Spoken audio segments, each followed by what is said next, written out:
The bells going off in the background. Sounds like church is in full swing. If you guys don't know, Jerry lives next to a church and in a beautiful area of Costa Rica, and we're glad he's here. Now, there's a link in the description, and we're going to talk a little bit about Hypercycle and AI and things that are going in, which coincidentally, if you guys took a look at Meta and how they're doing, they have a big push into artificial intelligence. I think that's going to be one of the narratives moving forward. So you can check out Jerry over on X. You can check out Hypercycle and what he works for. Good program. But let's just jump into it today, shall we, Jerry?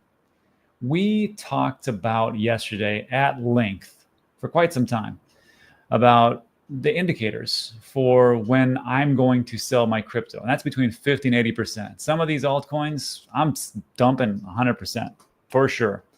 And it was very long, it was very lengthy, I understand. But I think that the last time we did that watch along, so I made that video 2 years ago. And then we did an update last year, and we did another update not too long ago. And then I did this, actually the update we did was yesterday. And it's been like a year between it. And I think that's a mistake. I think we should be talking more about selling, and I think we should be getting ready for it. Because if we don't, it's gonna be very hard to do that when things pop off. And if I know people right now, the sentiment is it's never gonna happen. Altcoins are dead. You missed everything. I personally think that's still a mistake. We're still in the 4-year cycles. I will see if I'm proven wrong, but I heard the same nonsense 2018, 2019, 2020. I heard it again in 2022, 23, and 24. And if you've been investing since the bear market and you've been doing pretty darn well, especially when you had Ethereum, less than 1,000, you had Solana, like $9. You had XRP, 60, 70 cents. So I think right now, if you would have done your job and you would have been investing in the bear market, you would be doing pretty well. But I think we need to move forward and start doing this weekly and talking about indicators. And one of those is on Ben's website. And Jerry, let me bring you in this. Have you ever seen Ben's web? I mean, I talk about it all the time, but have you ever used it? Do you have access to it? No, I don't have access to it. Only circuitously through you, right? You are my conduit to this, and it seems like you make such good use of this. Well, I did. I mean, I get to steal all the information. So I mean, yeah. I'm not going to look a gift horse in the mouth, for Pete's sakes. But one of those indicators that we talk a lot about. And we talk about MVRBZ score, we talk about pi cycle top, we talk about PO multiple and stuff like that. But I think every Sunday I want to pick up one and just kind of run with it. Today I'm going to pick up two to kind of introduce everybody. But there's this thing called crypto risk indicators when you get there. And when you expand that, I love this one because what I just told you, like the PO multiple, that's right here, MVRBZ, MVRV, transaction terminal price. That's on the on-chain metrics. And it's an aggregate. It takes a look at all these different ones and just puts them into one big metric. And this summary has been pretty solid. Like here, I'm going to show you this. As I go back from, today's the 16th of February. Let's go back to the last blow off. I mean, you can see how like social metrics like YouTube subscribers to influencers and signups to X, or what was called Twitter, and of course, the on-chain and the Bitcoin price metrics risk, you can see that it was pretty high at that point. And it was staring us right in the face. But of course, what were people saying? Bro, diamond hands, elongated cycles. Yeah, I don't know what you're talking about selling, Rob. That's stupid. All right. So that's in November. We also had a nice little pump in March and April. Look at those indicators. And then, of course, before that, just like what we're in now, February. Again, I heard the same thing about there's no altcoins are dead. Actually, I heard altcoins and Bitcoin are dead. And they seem to, they're like zombies. They seem to come back. 2017, same thing. 2013, same dealie, except for the social metrics, but they weren't tracking that. So this is what we're at right now. So Jerry, just taking a look at that. And we're going to get into this altcoin season index, but what do you think about selling right now? Have you sold any lately? Let me ask you that. Have you sold any lately? I haven't sold any lately. And I think what I would preface this entire topic around is that we can look at tools like you just showed everyone, and they'll give us a sense of the market today. But what they don't give you a sense of is the market participant, right? Yeah. And what I mean by that is we are all coming to this from different places and different contexts. Like you have become, right, a kind of a grizzled veteran. Grizzled, right? You have. Sure. Yeah. And you have for many different cycles employed various strategies from consistently dollar cost averaging to large chunk dip buying to invest in a chain that has some kind of staking or yield protocol associated to it and allow that yield to compound. I mean, you've employed many different strategies over many different cycles, but that doesn't mean every person watching your show today has that same experience, right? Yeah. And so Or for goal. those who are like new, I think that what we've established to be really sound is if you're relatively new to this, just dollar cost average. Just keep acquiring assets. Yeah. Acquire. Try to assign different risk profiles to different categories so that you have some semblance of order. But then there are going to be people like you that have been acquiring. And you know what? There's a time where you're going to make the transition from speculative investor to capitalized business starter, right? You're going to take capital that you've invested that has derived a profit for you, and you're going to create other ways and means to enrich your life through that. Yeah. And, Well, I mean, and not all of us are in that same place at that same time. And so I think as much as it's important, let me finish with this thought, as much as it's important to market that we're in right now, it's also important to understand where you are in relation to it. Right. That's a part that not a lot of us talk about. We're always talking about the market that's today, but we're not talking about the participant and where they are in it. And this is like one of the reasons why I wanted you to come on. And I'm going to have more people on, because where are you at right now? Because like I sold a little bit because I had to pick up some properties. It was just a great deal. I had to. But where like where are you at right now? Because I know like you work heavily in the AI industry for Hypercycle. You were accumulating in the bear market, but I think you sold it's somewhere around this point. So actually, what are you doing, Jerry? So so the quick story is I accumulated, and I lived on literally nothing for years, right? And 2021 happened. I became a millionaire, and I did not sell. And then I became right. My massive portfolio through 2022 showed me that, you know what, it's okay to take profits, knucklehead, and I didn't take profits. And so I don't necessarily accumulate much anymore. I have a dollar cost average into Bitcoin, and that's it. Everything else is on what it is. I have what I have, and I will sell appropriately. I too have gotten to the place where I've got 100 different altcoins that are all earmarked to be sold at certain price levels. And when they reach those price levels, I will exit out of those positions because I don't think I need 150 different assets. Yeah, this is true. You know what I mean? But that's just where I'm at, right? I've got property here in Costa Rica that I want to develop. So that's a real estate investment. I have my work with Hypercycle. I honestly believe that the dynamics are in place today, Rob, that have not necessarily been there for us in the past, where we can literally have 5, 6, 7, 8, 9, 10 different digital businesses going, bringing us in revenue that don't require hours and hours and hours of management. Therefore, I can truly derive a wonderful revenue or a sequence of digital endeavors.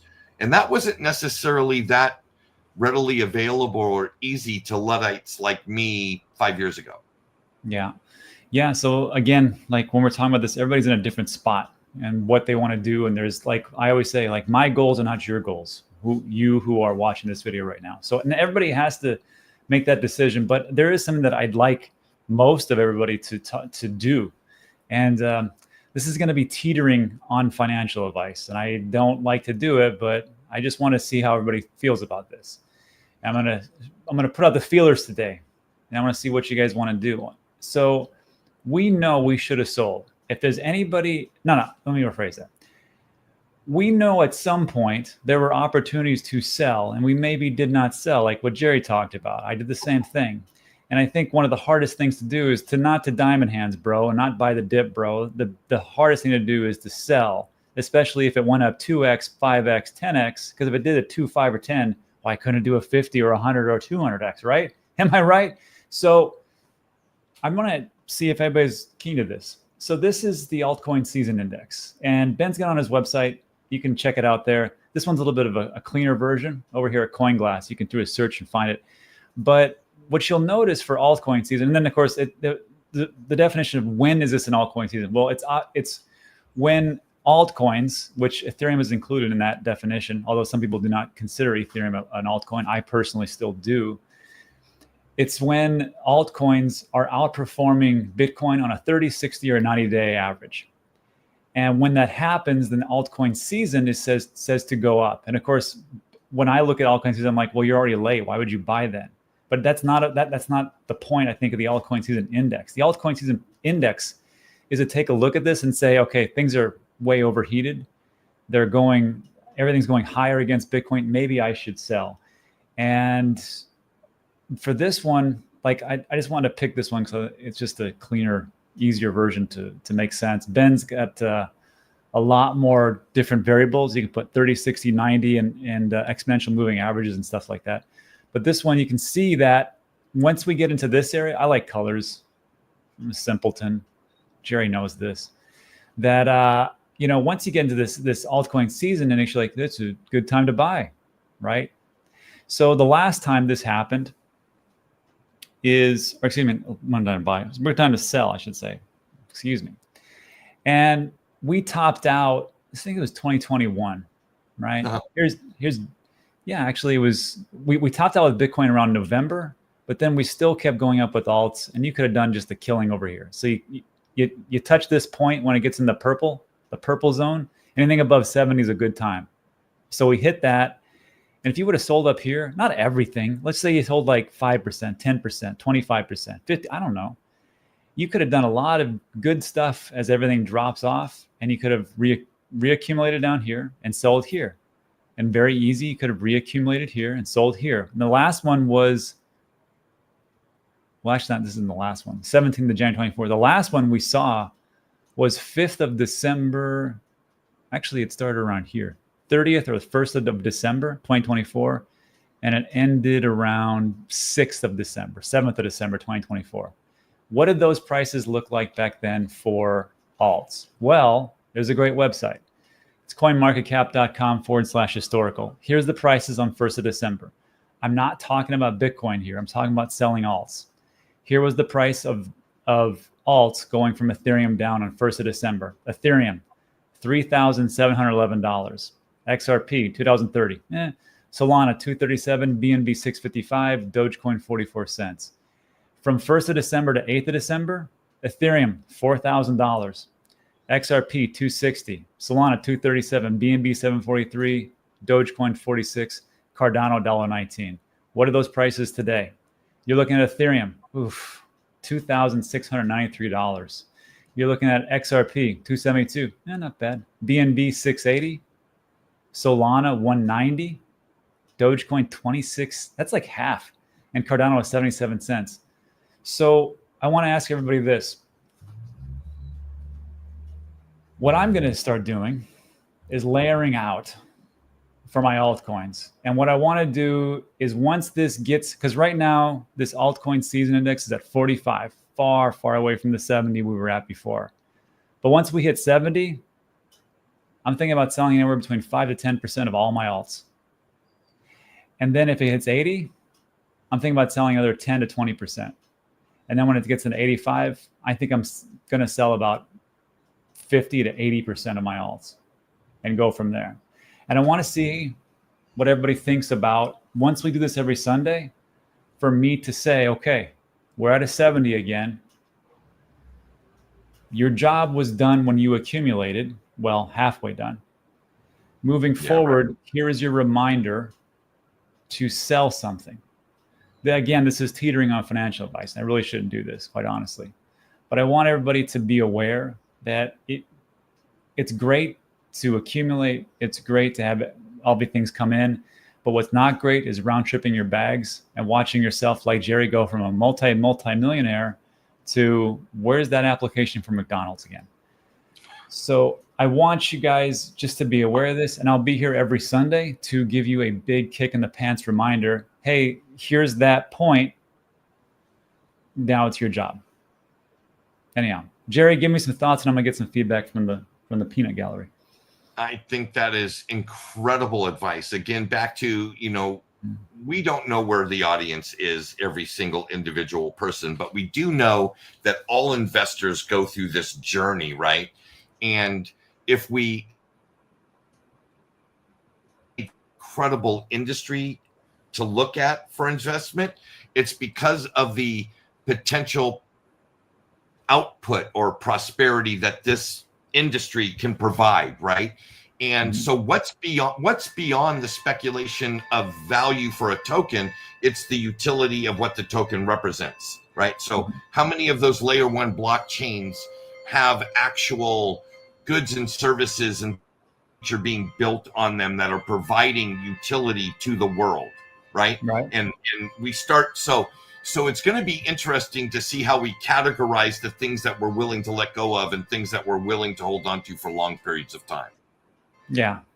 And if we want to hold on long periods of time, that's great. Like I've got, like Johnny here says, I'm holding a community memes that have been battle tested, where the community is the product example Giga. So yeah, if you want to sell, if you want to hold on to memes, that's your personal right. That's the whole great thing of digital assets, and actually any investment. It's your choice for what you want to do. But I would say sometimes it's easier to sleep at night when you're actually taking profits and you can take things out. But again, some people like, I don't need profits. Rob, I'm fine. All my bills are paid. I don't have any problems. I don't have any issues. I don't need to sell. I'm just going to wait until whatever. That's fine. I'm just giving people options here. And Justin asked the question, we're 2 months in 2025. Why so shook? It was never going to play out exactly as everyone expected. That's too easy. It's not about being shook, or it's about being, I don't know, a little apprehensive about the market. It's about making decisions. And for me, I just took a look at this and I'm like, all right, well, if we would have been notified, if I would have thought to myself, hey, let me blow this up.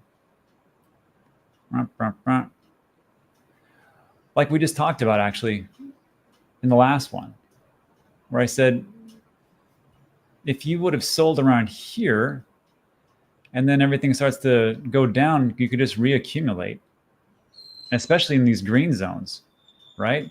Because you had time to do that. The same thing happened over here. This was just recent. This was just 4th of December. And I just showed you the price points. I showed you that Ethereum was $1,000 more than what it is today. I showed you that Dogecoin was up 100% of what it is today. I showed you, I mean, I don't know, I have to show you again. I'm just saying, if you take 5 to 10% off the table, and then you have that fresh powder when things are dipping, maybe you could redeploy that instead of just going, okay, here I am 3 years ago, buy. It's going up, maybe I stop. Okay, buy. I want to buy some more. Maybe we should buy some more because that's what I know how to do. I know I'm in diamond hands, bro. Buy. Oh, it went up. Buy. I mean, it's options, Justin. That's what I'm giving you. Anyhow. And the one last piece to that, Rob, I think that'll kind of tie it all together is everything's relative to what we've sunk into it, right? So if I'm an investor and my total adjustable investment is $1 and I buy something for 5 cents and it goes to $1, and so now I've got 20 of these things, I can easily sell everything that I had and recoup all of my original investment and be playing on house money, right? Yeah, there you go. So I kind of employed that with Cardano. I got money out that I invested in it when it got up to like $3.05. And I still have a whole bunch of it that is compounding because it's in a stake pool earning stake pool rewards, right? So it's compounding about 3.5% per year on house money. What a great place that, I mean, as an investor, what an incredible position that is to be in. That's true. And I think you know what I mean? So everything's relative to the risk of what you've put into it. Yeah, exactly. And it comes down to risk versus reward. So it depends on what you want to do. Now, Yep. Frank asks, okay, what was that chart? That one was called the Altcoin Season Index. And you can find it here. There's other places you can find it, but Ben's got a pretty good setup there. And then all the indicators that we talked about. First of all, watch the video from yesterday. I give a link to all the different, I think it's like 10 indicators I talk about in there that I'm personally using. But one of the big ones I just added in was just this aggregate on the indicator dashboard, which goes over 1, 2, 3, 4, 5, 6, 7, 30, 40, 50, 60, 70, almost 20 different indicators in one spot, and just pretty much gives you a readout. But every Sunday, I want to go over one of those indicators specifically and just say, this is where we're at. This is where we might be going. Anyhow, Jerry, thoughts before we move on? No, I think it's what I've always liked about your channel is that you bring in all kinds of tools for people to use as they determine their own particular individual strategy. It doesn't matter what the exact strategy is. We all need tools to implement those strategies, right? Whether they be sayings or procedures, or for instance, going to Ben's site. It's true. That's true. Lovebug has a point here. Rob, it's different when 40% of taxes is sold within a year. You have to remember that, first of all, I don't know where everybody else is at, but in America, there is a threshold. We're on a progressive tax system. So it depends on how you file your taxes. If you're filing as an individual, the threshold is lower. I want to say it's around 22,000 in gains. You pay like 0% in capital gains tax. If you are filing jointly with your spouse, I want to say it's close to 6 figures of gains, maybe 60,000, 64,000, somewhere around there. But you don't automatically pay capital gains, short-term, long-term, unless you are, depending on how much you actually make. So let's take a look here. Let me see if I can, if I got to find that. Let's see, capital gains tax.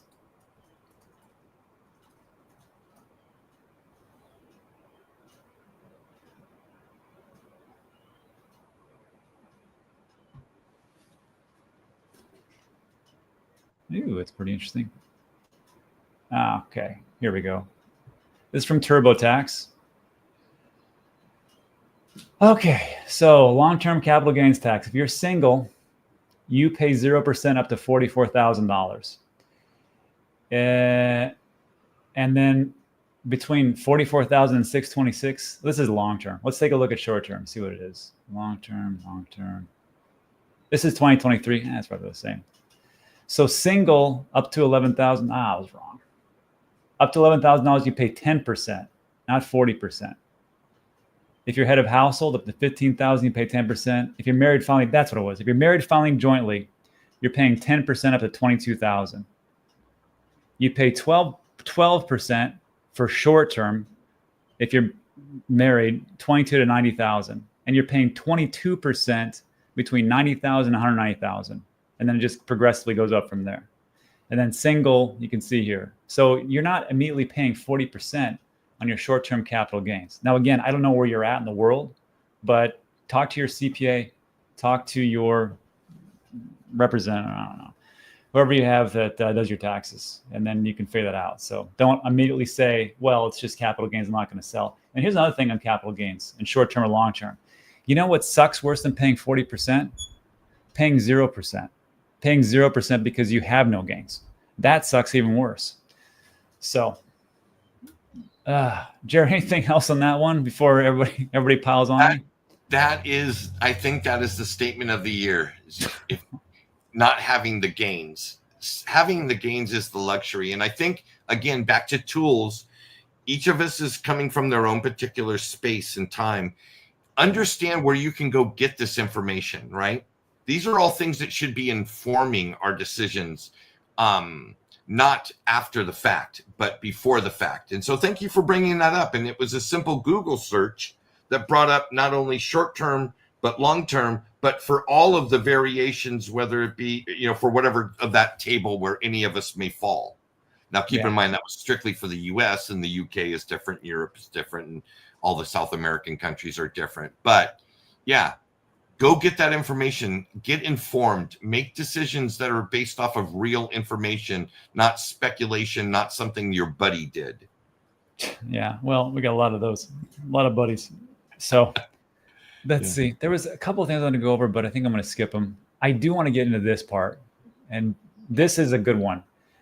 This is also not going to make me very popular, but let's go into it. So Plan B came out yesterday, and he said, now Plan B, very famous stock to flow model, was around for, I mean, huge in 2021, kind of got derailed. Maybe it's on track, maybe it's not. I don't really follow it, but he ruffled some feathers where he says, he goes, I have transferred my Bitcoin to ETFs, plural. Yes, I know, not your keys, not your coins, but it is just easier for me to manage Bitcoin the same way as equities and bonds. Also, not having to hassle with keys gives me peace of mind. I guess I am not a maxi anymore. And then people in the comment sections, well, except for Burns, I'm impressed and surprised that we're not too happy. Actually, there's mostly pretty good, but there are some people that have kind of attacked him. But Jerry, what's your thoughts on this, and why would you do that? There's several reasons, right? So the climate and the world that we live in today is not the world we were in 2021, 2020, when it pertained to the way that Bitcoin is in the world, right? There were no ETFs back then. There were no secure property rights kind of things, right? And all the custodian elements for Bitcoin were relatively fledgling, right? They didn't have track records. And so the safest way to manage your assets were to understand private key management, understand wallet management. It was just smart, right? Because your choices were things like FTX and Celsius. Yeah. But that isn't the case anymore, right? The capital market structure for bonds and stocks is so rock solid as it pertains to property rights and security that, and they got decades of that performance to go back on. The downside, though, there is still the downside, and this is where the maxis will have their argument. It's in the sovereignty, right? So if you're in a jurisdiction in the United States where a government agency can lock down your investments, then you will not have access to them. So if you're doing something that's outside of the law and you get caught, they can lock your stuff down. And in that case, it would be better to manage your own private keys.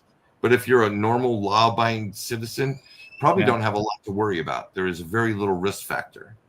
Yeah, it's true. I took a look at it and I just said, think of the people who, they were taught about cold storage. They were taught about only putting on a piece of paper, and they put on a piece of paper and it gets damaged, it gets lost. There's a fire, and then that's gone, right? And they just put on one cold storage. Okay, so now we'll do multiple cold storages. Okay, fine.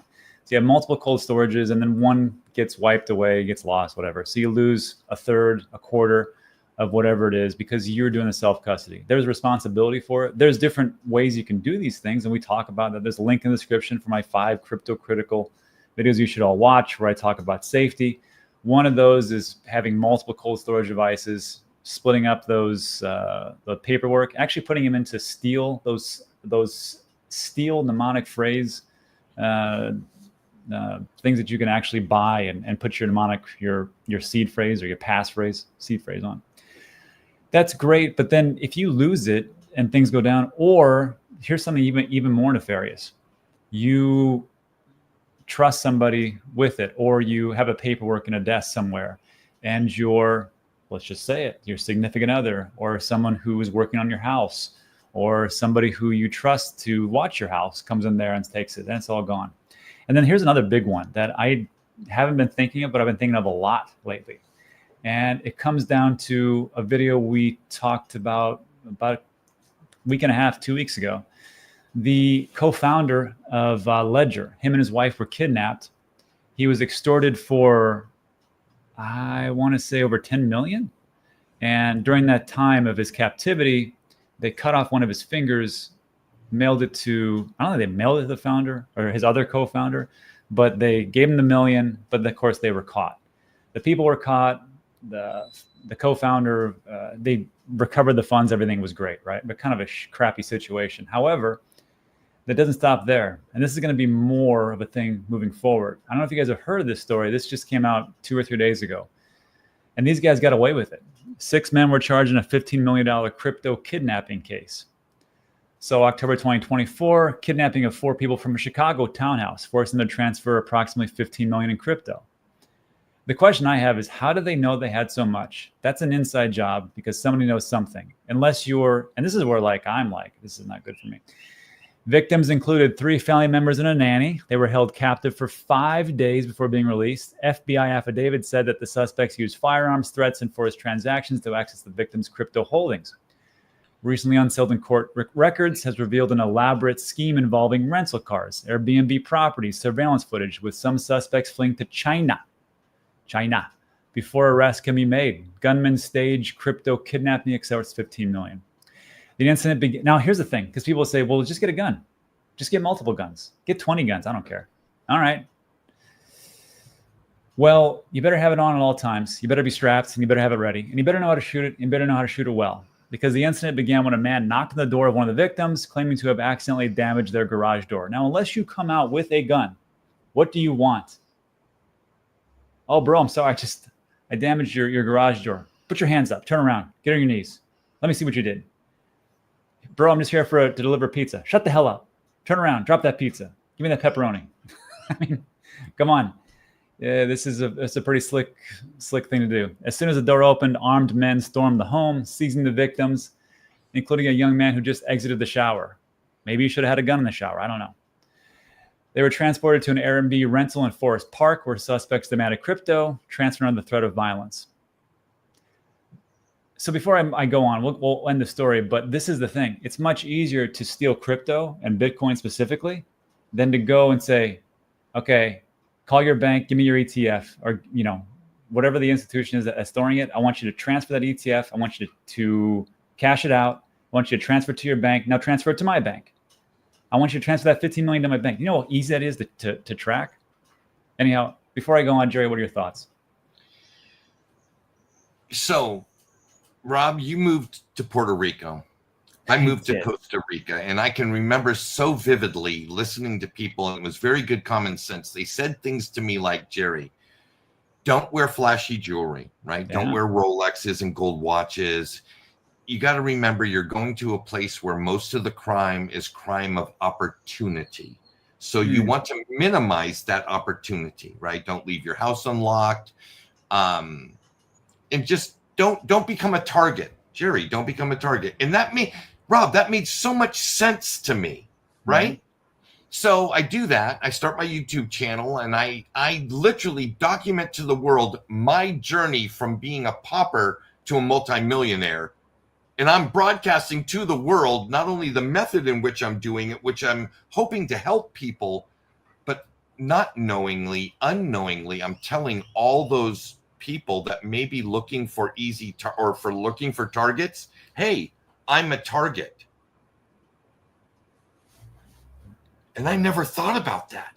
Oh yeah, that makes sense. I should get off the show right now. Should I leave YouTube altogether? Should I leave X Spaces? Should I stop talking about this stuff? I mean, because it's literally, I don't think we have fully grasped the depths of which extortion and tomfoolery is going to go.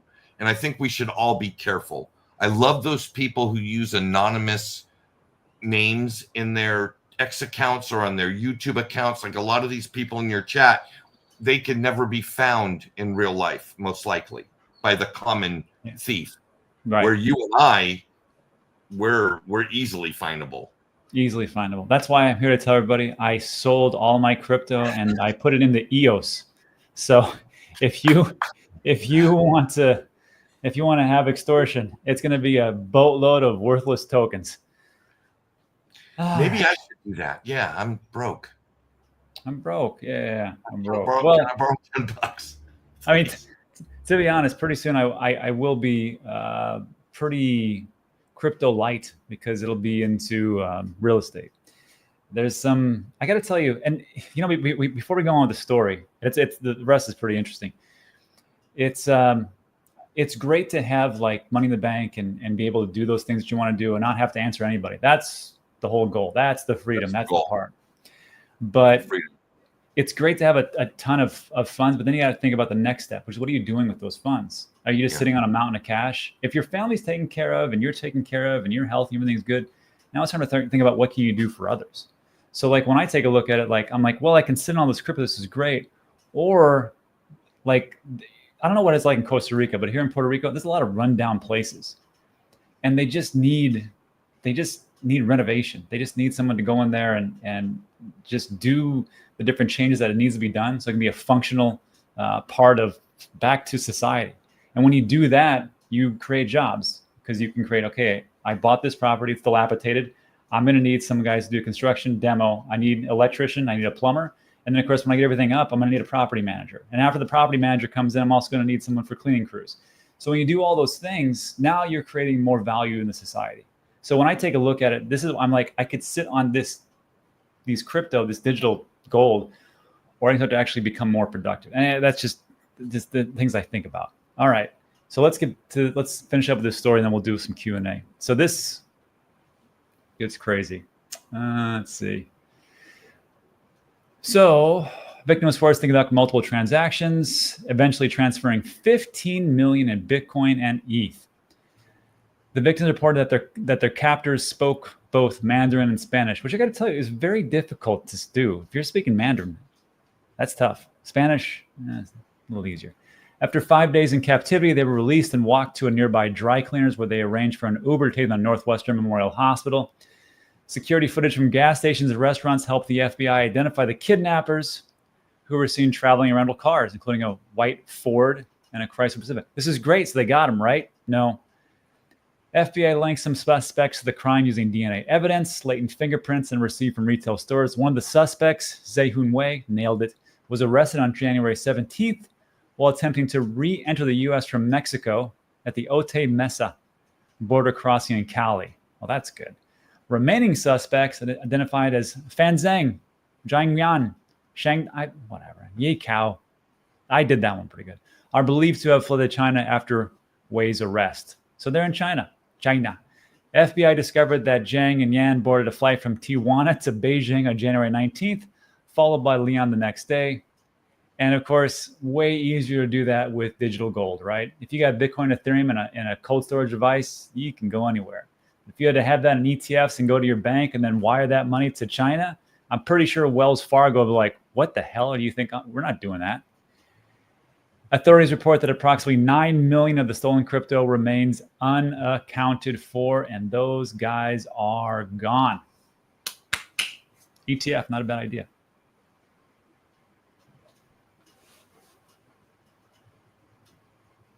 Yeah, I got to agree with Waffles.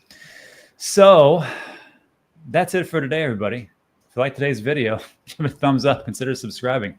Everything we talk about is extremely time sensitive, as we're getting into, I think, hopefully, another big bull run. But that's it. Now let's jump into a little Q&A, and you can ask me or Jerry anything you want to talk about. Or Jerry, actually, now we're in the Q&A. Give me your feedback on that story. I am very grateful that it wasn't me, and that I'm going to learn. I'm going to take away something from that, right? I'm going to take away a little bit of how can I protect myself a little better, right? How I'm going to like take an inventory. Where am I exposed? Where am I not exposed? That type of stuff. I have a story similar to that. It wasn't a kidnapping, but a very dear friend of mine, a complete Luddite. I got him into this world, and he happened through timing to do very well. He took 70,000 and turned it into 780,000, and on a bad Saturday fell victim to a scam where they called him from a caller ID number that said Coinbase, and through a series of this, that, and the other thing, he gave remote access to his computer, and he didn't have his Exodus wallet secured with a ledger or a Tether or something, and they siphoned out $738,000 of Bitcoin and Ethereum in a matter of seconds. Damn. Yeah. And there's not a darn thing he can do about it. And the point goes back to, not everybody that's coming to this space is going to want to go through the learning that we all went through. Yeah. And they shouldn't. They shouldn't need to. In a good world where our custodians actually do what they're supposed to do, I think it's perfectly appropriate for people to trust that. Yeah. The majority always will, because they're not going to be willing to do the work to secure themselves. It's guys like you and me. We're forced to. We've already put ourselves in the position. We have to take those extra measures. Yeah, we do. But not everybody will. Not everyone will. That's a well said, Jerry. Well said. You know, it's a tough thing being a pioneer, right? Because as the earlier you are in any kind of endeavor, the more of a pioneer you are. And unfortunately, those pioneers in the old Western days are the ones that usually have arrows in their backs, because there's just so much danger that's out there. And you being the first, you're the one that gets cut off the quickest. So the arrows. I guess arrows in your chest, I guess it would be, you're running for it. When you're doing tactical things, right? I used to manage a gun store, and so we'd get all these police departments come in, and they would do their certifications that they would need to do every quarter. And you would always inevitably hear somebody, man, I don't want to be first through the door. It's like nobody wants to be first through the door when it comes to those kind of things, but there always has to be. Yeah. Always. You know what I mean? There has to be that guy who's going to be the first through the door. So, yeah. Yeah. I like for Bitcoin loans, I did that. And now I'm like, nope, not going to do that. Mullet's got a good point here. Pioneers get the arrows, settlers get the land. Yeah. Yeah. That's a great saying, Mullet. That's a great saying, Mullet. I'm going to have to write that down. Give me one moment. So there's another question as you're writing that down. Wally says, I've been to a couple of CPAs, and they're basically clueless, because we're going back to the short-term, long-term capital gains when it comes to crypto. If anything, they are afraid of it and advise to sell immediately. I don't blame them, because I mean they just don't know. There's a link in the description for Coin Ledger, and when you go there, there's really, you got two options. You can go to pricing, and you can tax reports. You can do it yourself, or you can have it done for you, where here's the prices. Or if you're like, you know what, just give me somebody. If you scroll all the way down to the very bottom, where it says find a crypto tax expert. These are the guys and gals you want to talk to. You don't want to talk to your CPA. They don't know squat.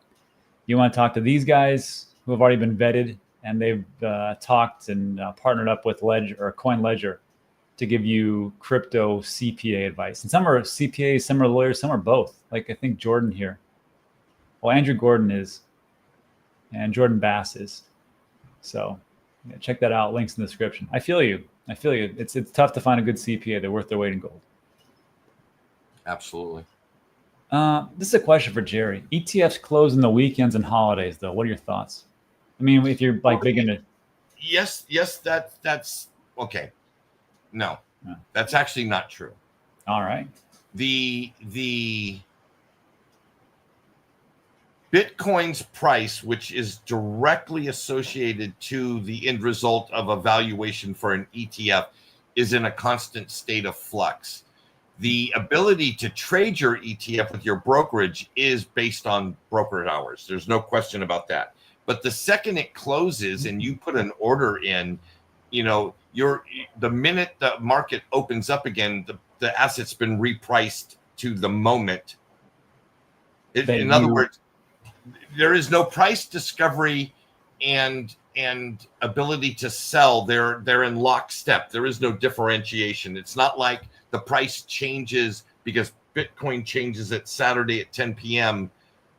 because you can't trade it at 10 p.m. on Saturday. You have to wait till it opens again. So the price discovery and the sales mechanism they're in lockstep with each other. So it's not like you can arbitrage or take advantage of anything. There's no competitive edge there.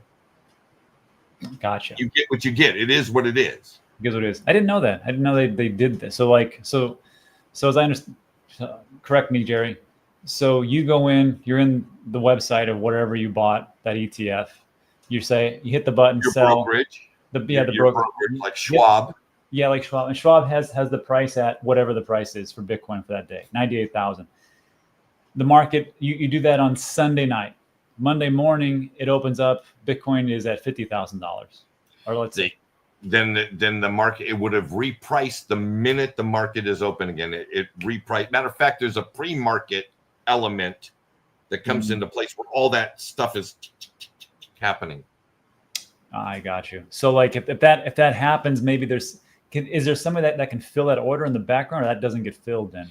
You know what? Now here's the thing. There are off-book brokers, and some of them go by OTC titles, things of that nature. Matter of fact, Coinbase has them. If you have like that executive membership type element with Coinbase, you can make OTC deals. Well, that's with Bitcoin. Of course you can do that. I'm trying to think. There's got to be some way to do that. There's private markets for stocks. So you could do that in the private. There are private markets for stocks, but they're clandestine in a way.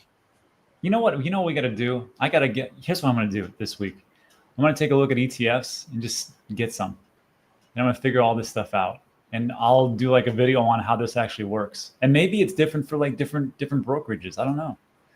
Because I've never done it. Never done an ETF. But now I'm looking at like, I almost called him 50 Cent. Plan B. I don't know why I called him that. 50 Cent. 100 trillion. But yeah, we go from there. Yeah, maybe we should do that. Second mouse, early bird gets the worm. Second mouse gets the cheese. Yeah, that's true. Oh, I want to say, Jerry, good news. We've got a celebrity in the audience. I like this one.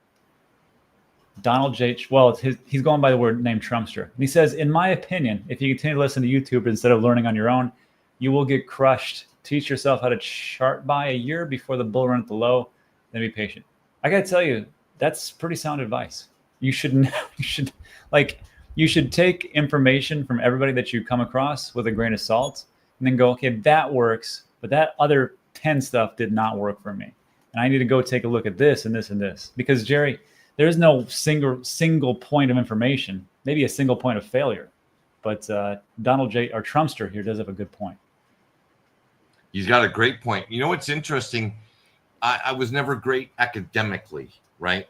Yeah. However, when I came and I discovered YouTube, you can literally learn anything you want from YouTube. It is amazing the resource YouTube has been for me to learn things. And so it's a journey, right? There is no one repository. There is no one end-all be-all site. However, there's an accumulation, and like your channel was a big help for me. Nick Black was a big help for me. Jungle Inc., believe it or not, in the beginning was a really big help for me. The legend, Jungle Inc., yeah. I love Jungle. He's great.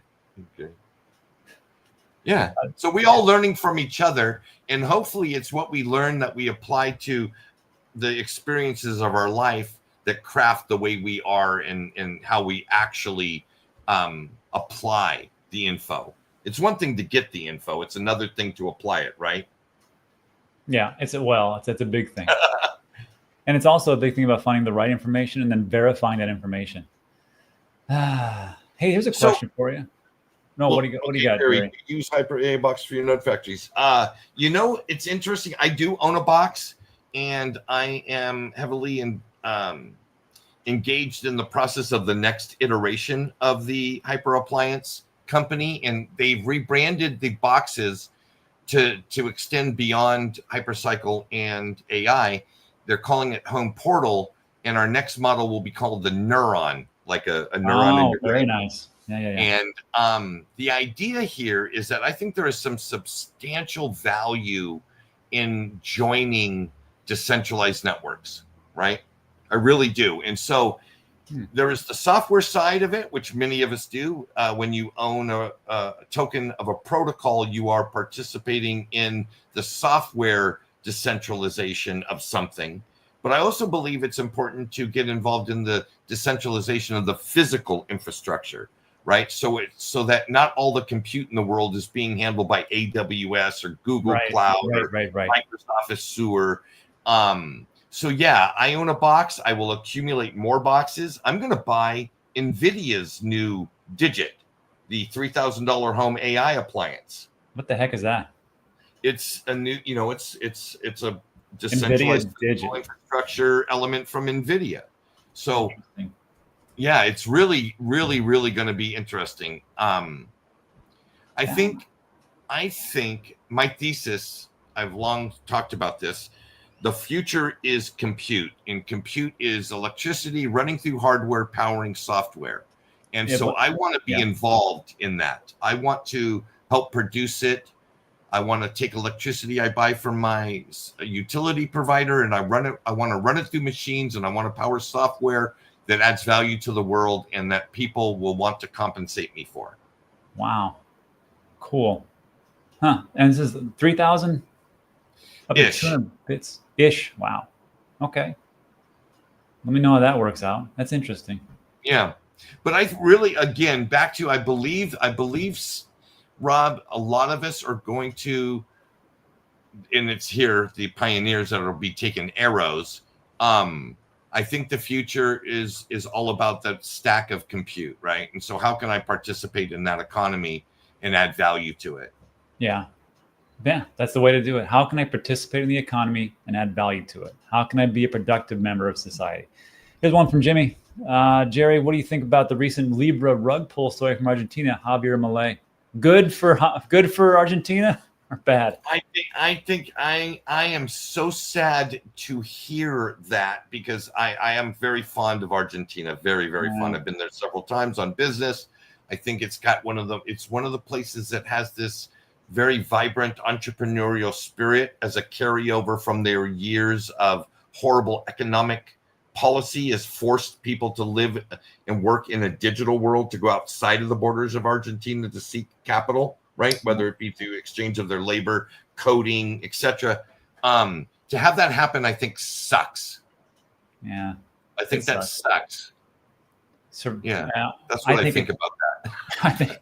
I think it is too. I think, it's the way you launch something, the way where you position it. And if you just would have done it right, you could have done something pretty amazing for the whole country. Like if you wanted to do something where you had a token and it was specific to your country and it had some kind of functional utility where you could, from day one, you could pay your taxes, you could pay for services, you could pay for goods, and it would be accepted everywhere. It became I know that's kind of a hard thing to do, just roll that out. But I'm just saying, like, just the first part, right? You can use it for payments. We already have a wallet that you can use. It's downloadable for your phone. And this is a new thing. That's great, as opposed to going, here's a token, and we just told all our insider buddies to dump it on you. Thanks a lot, citizens, AKA suckers. Survive and Thrive says Trumponomics equals Dumponomics, which the Trump token that's not too far off. And like we talked about this yesterday, I like to think some of the things that Trump is doing. I think he's doing good things. But that pump and dump on Trump token, whether it be a collectible, a meme coin, or a pump and dump, whatever you want to call it, was a mistake. And maybe it'll go up, maybe it won't, but it just does not. I compared it to saying, okay, if you roll out AI, and the first use case you have is, hey, we just roll out AI, and we're going to show people how to cross fentanyl over across the border in a most efficient way. Can AI do that? Yes, it can do that. Do you want the public to know that? No, you do not. You do. You want to talk about all the other positive things you can do, and that's what the Trump token did. I mean, it could have been something great, but it devolved into something awful. Let's see. They got that one. Decrypto says, when you sell at a loss, you already lost. That's true. I think every Sunday we need to talk about that too. Okay, let's hear it. Jerry, what do you got? That is absolutely not true. Okay. So that'd be good. So there, even in a loss, there's a silver lining, right? And this is something that those of us that have been following digital asset news for a long time, we learned a long time ago when you talked a lot about tax loss harvesting. Oh yeah. Right. There are times where selling your crypto at a loss can be very beneficial. And let me explain how I have used the info you sent me to better my position. I had some tokens that took an extreme beating 2022, 2023, just horrible. And it turned out I didn't, when I really looked at them, think that they were going to be able to come back. They didn't have, I don't think they were going to regain their former stature. So I did sell them at a loss. And although it sucked to officially lose money, there was a lining in that. Now I know I can take some profits in the future and write those losses off against it, which is taking lemons and turning it into lemonade. Thank you, Digital Asset News.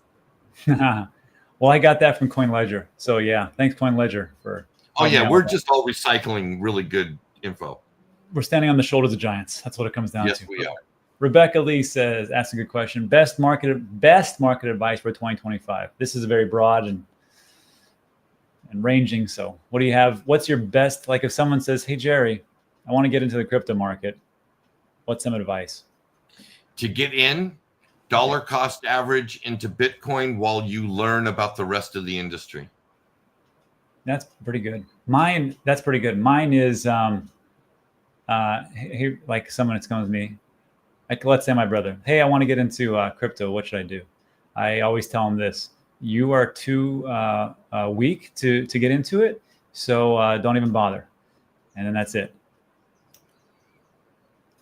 And then, and I say that because they are. And then when they come back and say, if they say, oh, well, it's okay, it's difficult, and they don't bother me again. But then when they come back, they go, what are you talking about? I can do it. Okay, here's what's going to happen.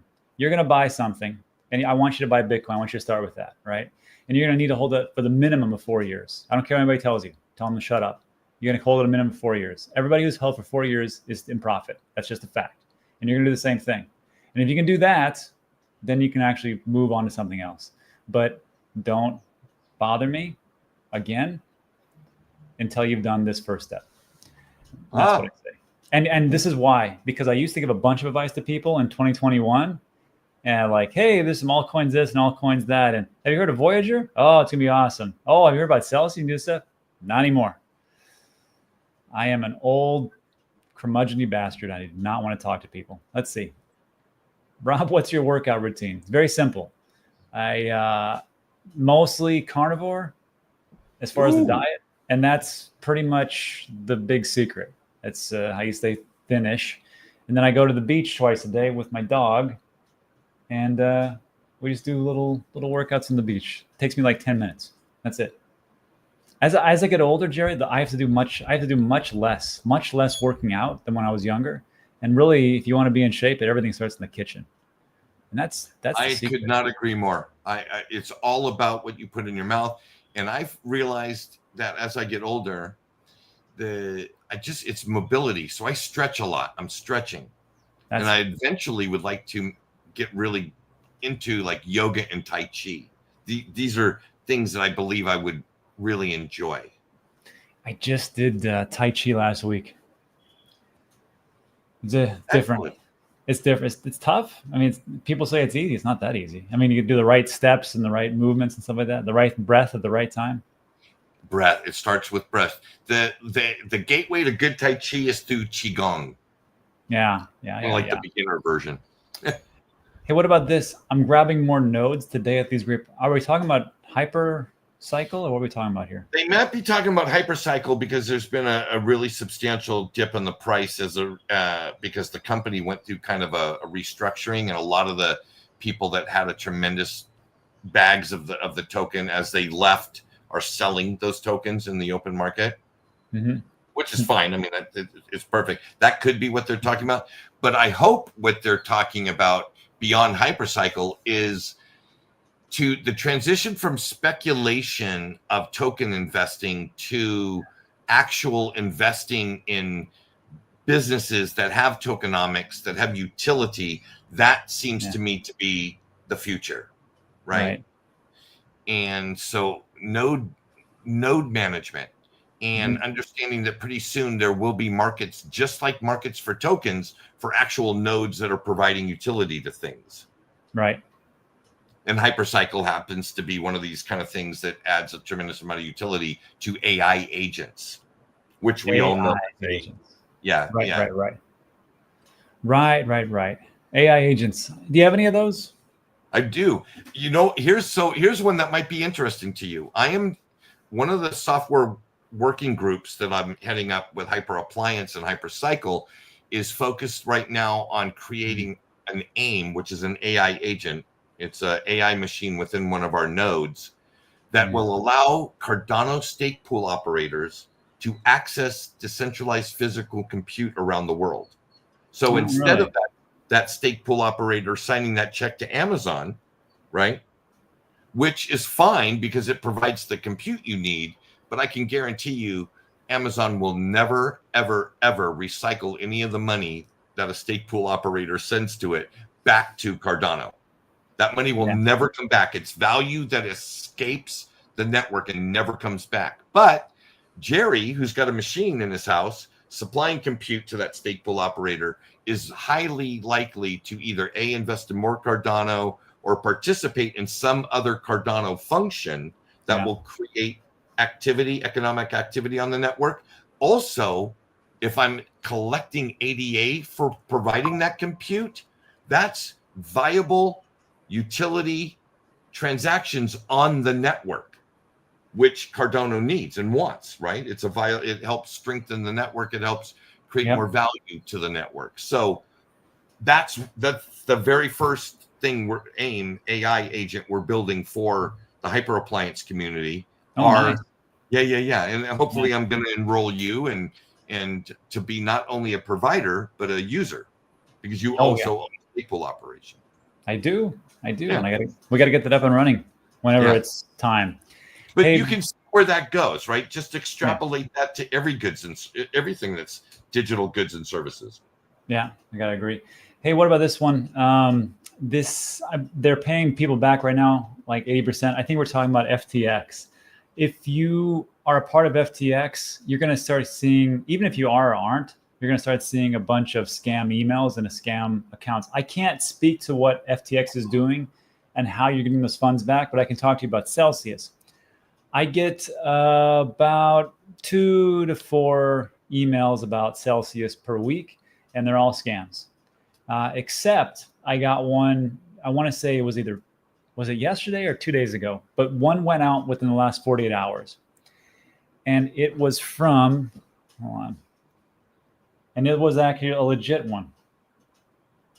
Go figure. And let me tell you who it came from. It came from Celsius Network, which I clicked on it. And that's from claims@distributions.celsius.network. And what it didn't have any link for me to follow. It didn't have anything for me to click. It just said, just so you know, in your Venmo account, which you've already set up and done it beforehand, in Venmo or in PayPal, whichever one you've done, you have your next distribution or for your rollback of whatever you're entitled to on Celsius. So again, it was from a legitimate domain. It was from, or it was, there was no clicks, there was no links, there was nothing for me to do within the email itself. It just told me Venmo. It didn't even have a link to Venmo. It's in your Venmo or PayPal. You go to Venmo or PayPal, you go to the crypto section of that, and it says, and right underneath there, let me show you a picture. This would probably help people.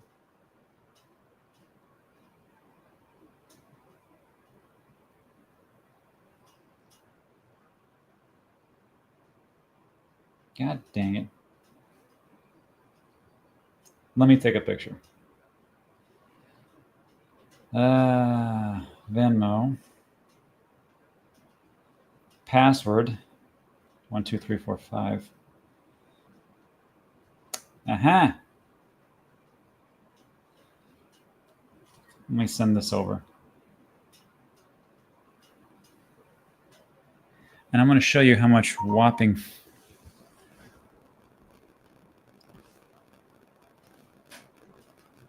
Can you guys, there you go. So That's the Bitcoin price. That's not my allocation. I have a whopping 210 bucks in there. But underneath there, see where it says pay request, and there's a button that says crypto. It says right here, Venmo Celsius. And you click on that, it'll send you a code. You'll get the code for your account, and then you can download your Bitcoin or Ethereum. So that's a real thing. So go into Venmo or PayPal, and they're coming back. Anyhow, ta-da. Jerry, we're going late. It's an hour and 5 minutes here. Well, time flies by when we're having fun. That's right. It's always good to have you on. I appreciate you. I appreciate you too. I want to talk to you after the stream, but I want to share with the folks. Rob and I had the good fortune of being in the same place in Vegas at the same time, so I got to spend some time with Rob, and it was really fun. And we took all these different pictures of all these, famous people in the crypto world, and I came across the one with you, me, and Evan Rodenberg, the CEO. Yeah. And you've got this $1 million smile in that photo. I want the world to know Rob knows how to have a good time. And so I think the moral of that particular story is that we should all, as we are building what we're building, take time to enjoy it. Take some time once in a while to just enjoy the journey, not necessarily get caught up with how much is my portfolio today? What is my next tax strategy? What is the next? What is the next? What is the next? Take a second, have a smile on your face, and enjoy the fact that, hey, we're on a new journey and there's a lot of new exciting things happening. And sometimes it doesn't have to be about the dollars and cents. It can be about other things also. Exactly right. It's exactly perfect. It's all about the experiences. When we see you guys all, we'll tell you the story. We went to, what was that restaurant over by Caesars? It was me, you, the guys from Sin City Crypto, and it was RFK Jr.'s guys. Robert Kennedy Jr.'s advanced team. It was called Hell's Kitchen. Yeah. And then we had... I stole this from the restaurant. Nice. Now they're going to come for you, Jerry. Anyhow. All right, everybody. So that's it for today. Thanks so much for stopping by, listening to me and Jerry go on and on about some stuff. But like today's video, give it a thumbs up, subscribe, all that good stuff. Jerry's information, if you want to learn about Hypercycle and AI and where things are going, especially on a multi-chain platform, go check that out. Links in the description. That's it for today, everybody. Thanks so much, and we'll see you guys on the next one. Adios.